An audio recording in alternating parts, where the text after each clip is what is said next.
Today, we are taking Amtrak to Fort Worth, Texas, and I bet you think we're taking the Texas Eagle because they just got that Sightseer lounge car back, and that would make a pretty good video. Well, that was originally the idea, but then I heard that part of that line was substituted with a bus, but I said, well, we could do something different, and this is a good excuse to get a route that I'd never taken in. Today we're taking the Southwest Chief from Chicago to Newton, Kansas, where we'll get off the train at sometime around 2:30 in the morning. Then we're going to get on a bus that takes us through Wichita, down to Oklahoma City, where then we're going to pick up the Heartland Flyer, a rare superliner-equipped train that doesn't go through Chicago. And then we'll be in Fort Worth, and we'll get to take some trains around Dallas. So come along, let's head over to the lounge and start this ridiculous adventure. Because, you know, it's spring break, and what do kids want to do other than take trains out to Kansas and get up at 2 in the morning to then get on a coach bus for the rest of the way to another city not anywhere near water, right? That's an American spring break, right? My oldest daughter will love that, right? Truth be told, this was just a good excuse to get a couple new routes under my belt and to try another Thruway bus. This is all part of a line that used to be one existing Amtrak route. Been gone a long time. They're trying to bring some of it back though. And we'll see exactly what the experience is like before any changes are made. At least Chicago's not that hectic today.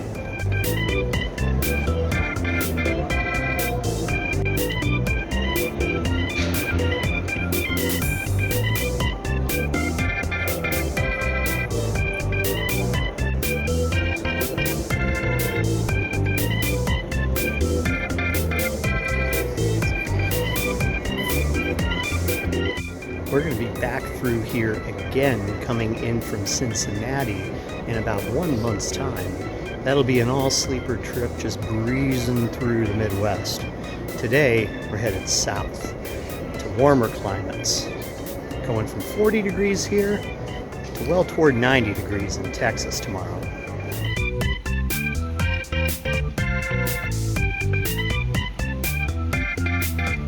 All the oatmeal you can eat. First class.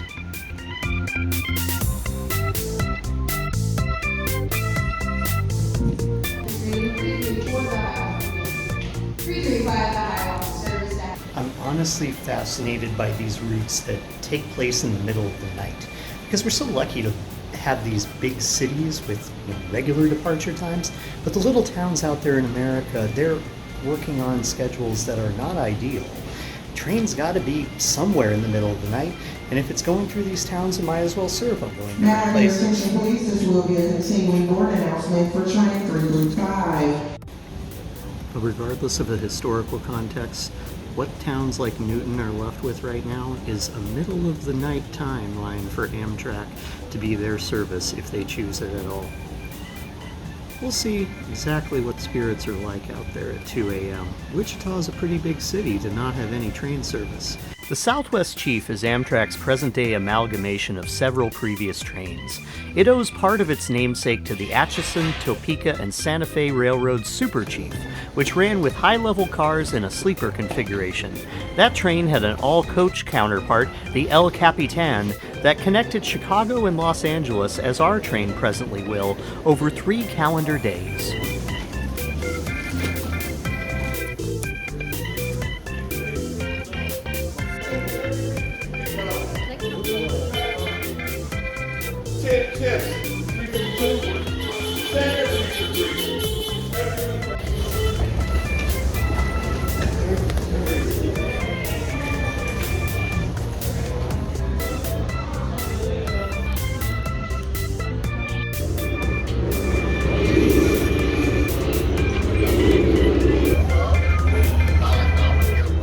Amtrak has shifted the route of the Southwest Chief over the years as it has removed other trains from its system that serve central Midwestern communities.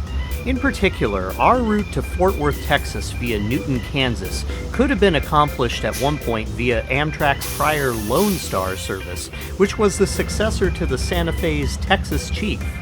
This complex history of named trains and their routes is numerically simpler these days, but not relatively so in my planning. Of Amtrak's current routes, the Texas Eagle is the most direct train to run between Chicago and Fort Worth. But on this early spring day, a track work project caused a gap in the route of the train between Marshall, Texas and Fort Worth that was being filled in by coach buses.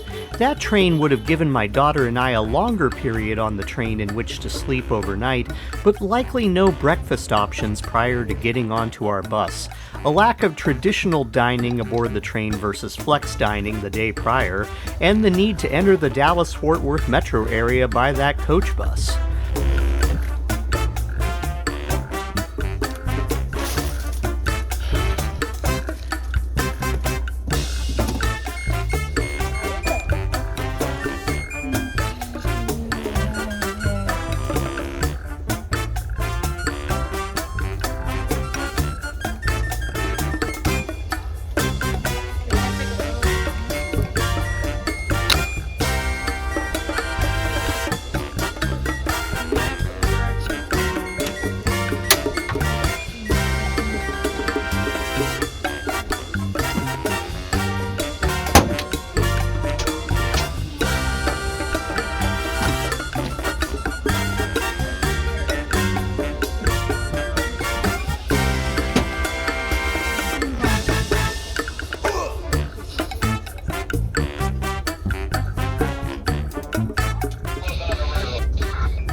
This alternate route to Fort Worth on the Southwest Chief afforded us a less utilized middle-of-the-night bus connection from Newton, Kansas to Oklahoma City, where we'd pick up Amtrak's Heartland Flyer, and it was barely more expensive than the Texas Eagle.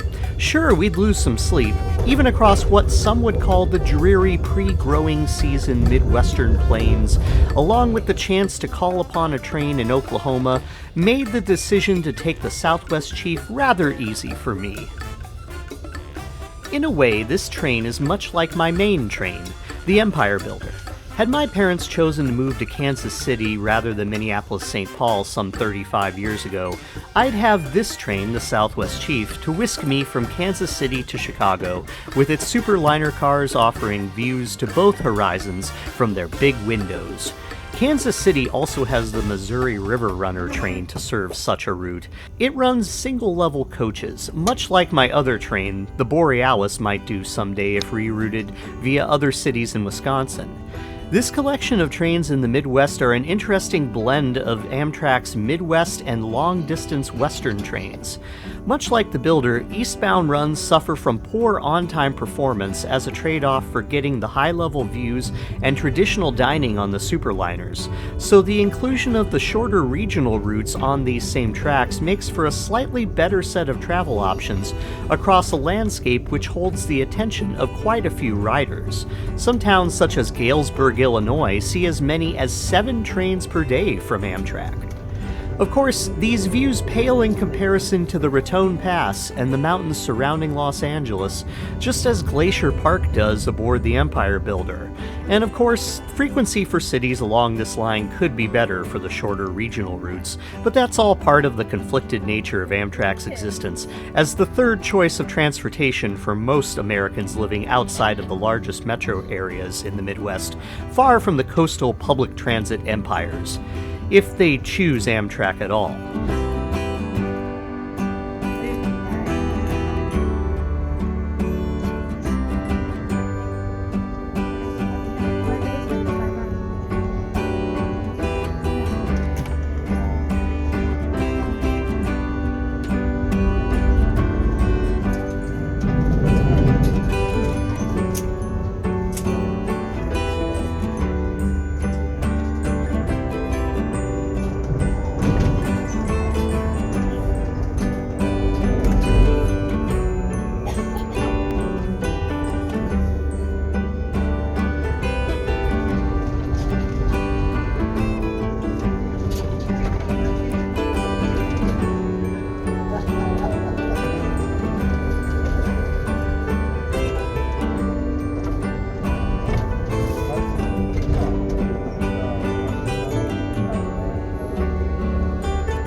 Welcome aboard all those neighborvillians just boarded the train.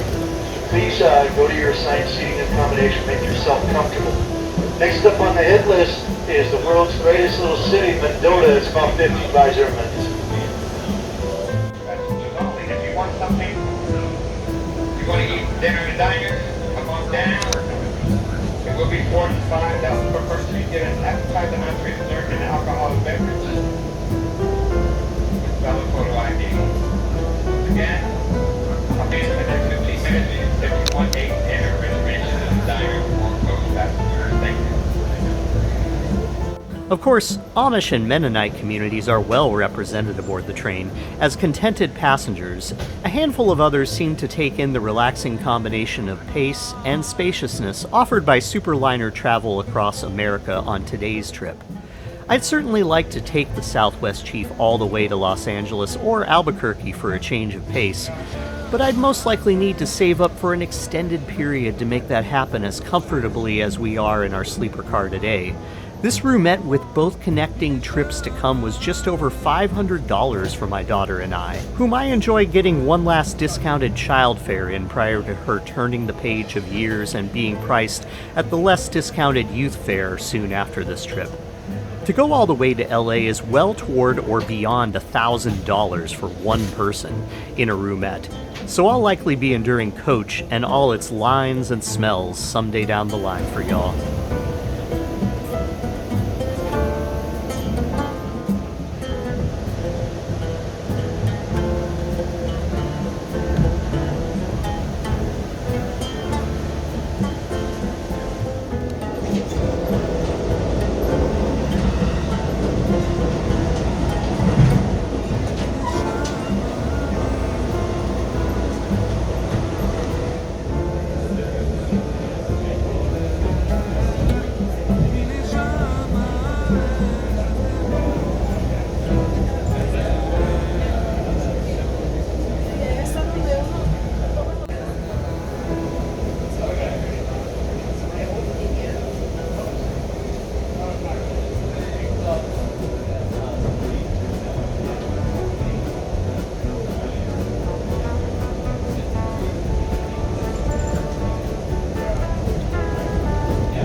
Let's look at some restrooms.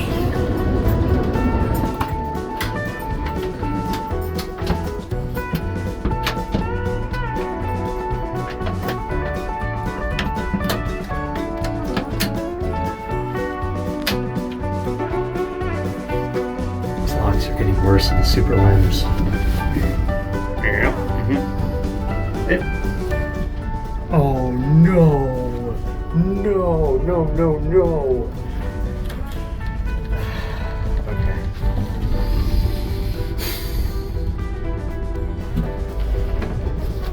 It's very clean.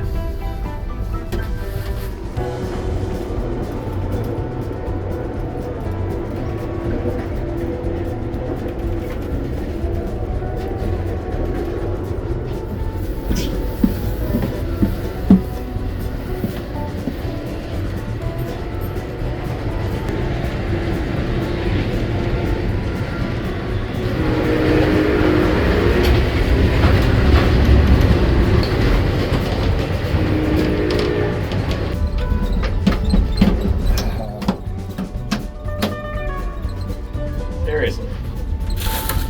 There we go. Oh! Splotch right there.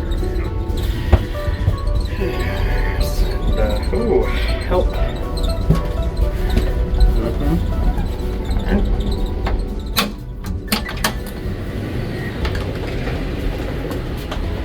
Also no, but good smelling. And yay! Very good. This is the bathroom we'll be using. This is the good one. Alright, now for the shower. Ah, it's the little one. Ah, my old adversaries. Yes, this is... you can't squeeze it.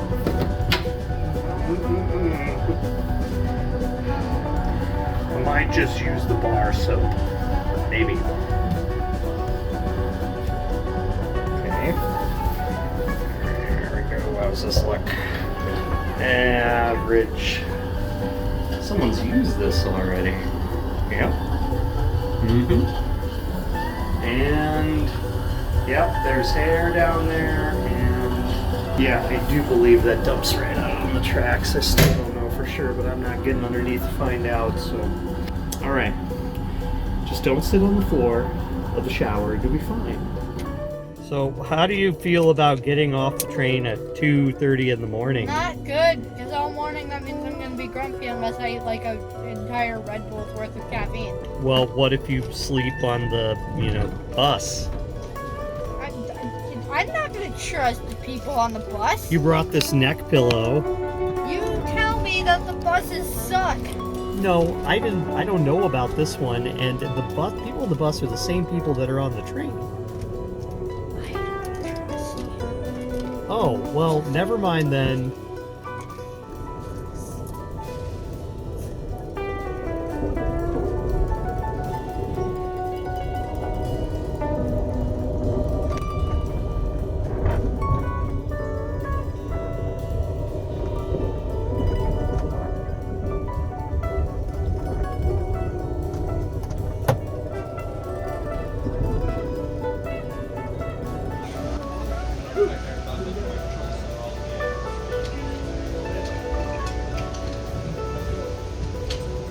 Listen.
Our fellow diners on the trip regaled me with their experiences of taking New York and Penn Central trains over 50 years prior through upstate New York and around the Northeast.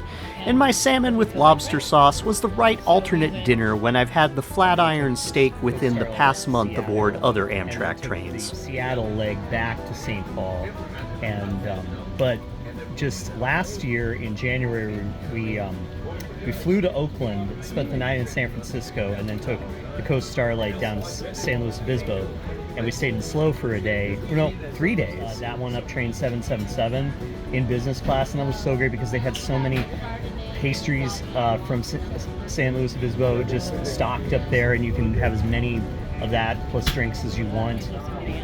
Okay, yeah, we live in Plymouth. But I'm planning on moving to Chicago in 5 years when she graduates. 18 years apart from them. Yeah, so we'll see. But she'd like to move in with us at that time, but she lives around Des Moines. We did a drive out to stay. We cannonballed out to Cleveland, and then we drove in 1 day from Cleveland to Kennebunk, Maine. Oh, wow, that's insane. That was ridiculous. Yeah, even after that, I was like, that was way too much. Like Salt Lake City a couple of times because I have a house there. Yeah. And I'm due to do that one again soon. I've been out there to check things out. But I share the house with other family members, so I'm not being. And I have the medium. Thank you very much.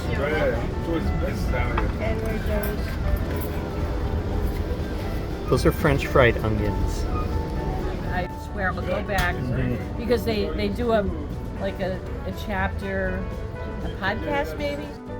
Rolling through Iowa doesn't take long, less than a half hour to traverse the southeast corner of the state on the Southwest Chief.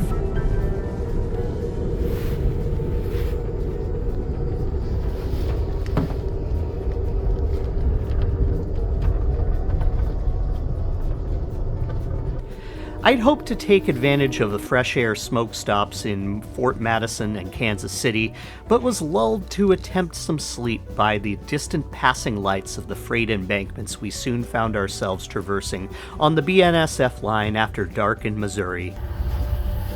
Oh, it's shower time now. Let's see how this works out. Oh goodness. It's on, but this is one that you have to push the button. I haven't seen one of these in like a decade. Thought they converted all these. Okay, update. Good shower. It only took one button push. It stayed on the whole time. Maybe they always do that. Honestly, I haven't had like the push button shower in a Superliner work since 2012, 2013. I don't know. It was a good, refreshing shower. We are past La Plata, on the way to Kansas City, and next is bedtime because we're up at about 2 a.m. I'll be checking to see if we're running on time. I assume we will be. We weren't that far behind, and we have padding coming into KC. Now is what happens from there on out, getting out in the middle of the night and waiting on a bus. That was a good dinner. Tilly's steak was just right. Of course, she didn't want to eat much of anything on the side, but she ate most of the steak, so. The salmon was a little dry, but I know how they prepare it, so I get it. It's a train. It was still tasty salmon. I'm just glad to be eating salmon versus a stromboli, right? Not to knock the stromboli, that is. I never really sleep great. I got a baby. I'm just glad to be on a train. I'll maybe sleep on the bus. If being on I-35, Midwest kid I am, isn't that as exciting as I know it will be. I wish I could keep riding it to LA. I do. But we have to have this adventure into Oklahoma tomorrow. And then on to Fort Worth and trains around Dallas. So anyway, I'm gonna get totally freshened up, teeth brushed, and be ready, prepared to wake up tomorrow and do this in Newton, Kansas. So I will see you when that is about to happen. Amtrak has seen to streamline the running time through Missouri by way of only having 2 station stops on this route. Sightseer lounge in the dark. Why? Kansas is more well represented with the train cutting a diagonal route through the state, but missing the largest city, Wichita, by rail, which has only had bus connections to trains since 1979. A lot in this itinerary leaves to be desired, as evidenced by the lack of folks making the overnight bus connection you see us taking. It's not that it was unpleasantly appointed, just unpleasantly timed in the night. The fact that we could make up time running through central Kansas kept me checking our position on my phone's map, but I probably should have relied on our conductor's wake-up call 15 minutes prior to arrival. Like I said, it was difficult to sleep deeply when my mind was actively charting our position as the train made gradual turns to the southwest overnight.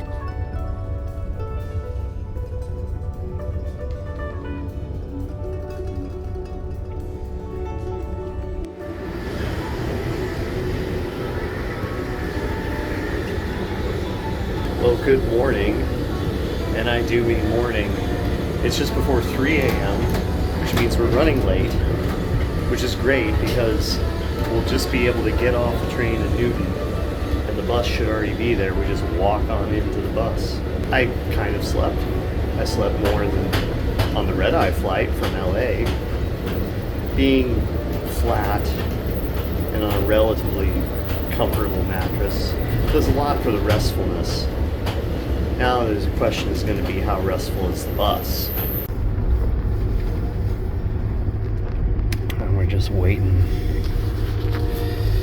the 10 more minutes to get into Newton and just waiting to be possibly asleep on a bus. Definitely stretching the limits right now.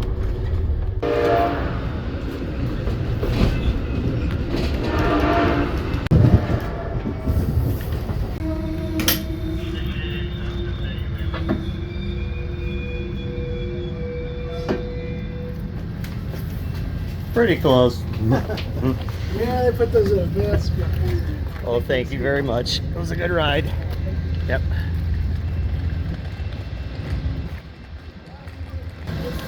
Newton. But we were generally in good spirits as we pulled into Newton, Kansas, the sleepy small town station that was designed to replicate William Shakespeare's English home for some reason.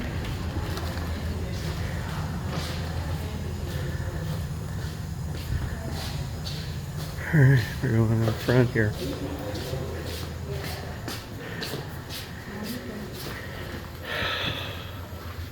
Okay. A bus. A bus. Yay. This is outlet.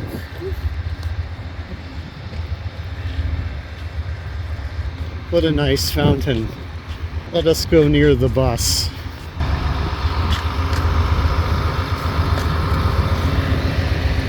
Very easy, I think.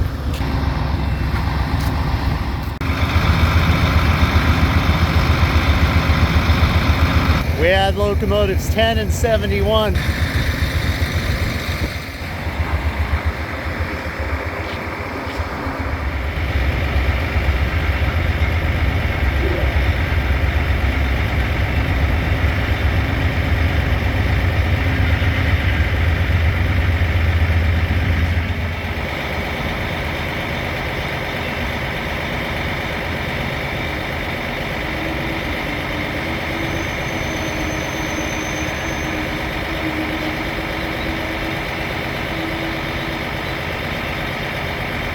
Another guy waiting for the bus here, and as usual I had to tell somebody where something is in a place I've never been before.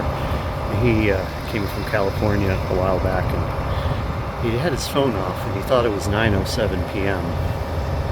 No, it is not. It's really not. It's like 3:30 a.m.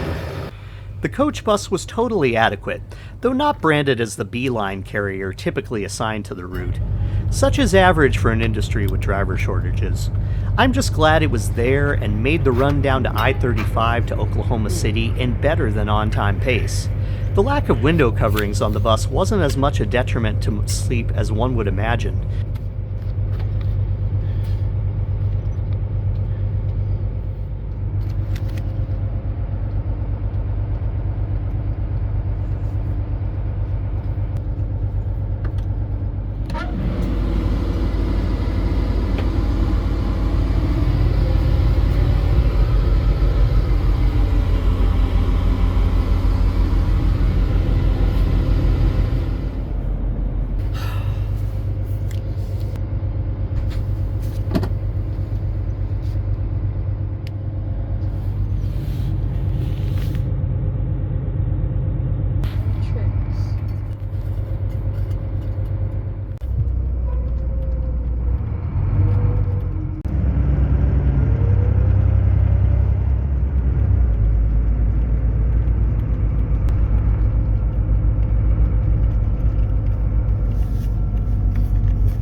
Our next step of the trip, the Heartland Flyer, will be steps away from the endpoint of our bus.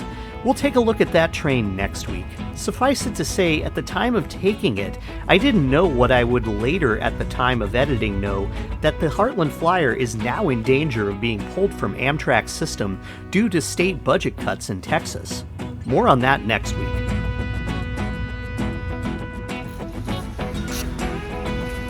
This is where I get on 821 at. Thank you. Let's do something.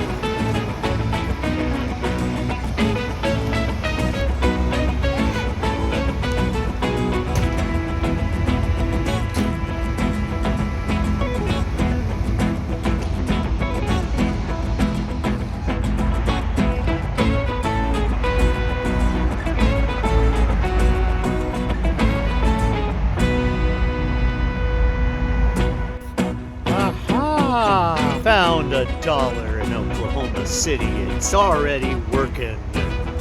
Thanks for watching this trip. I hope this gives you a good look at what this overnight connection is like and helps you decide if this route is right for you. Thanks. I'll see you on the Heartland Flyer next week. Don't forget to like, share, and subscribe if you can. Thanks.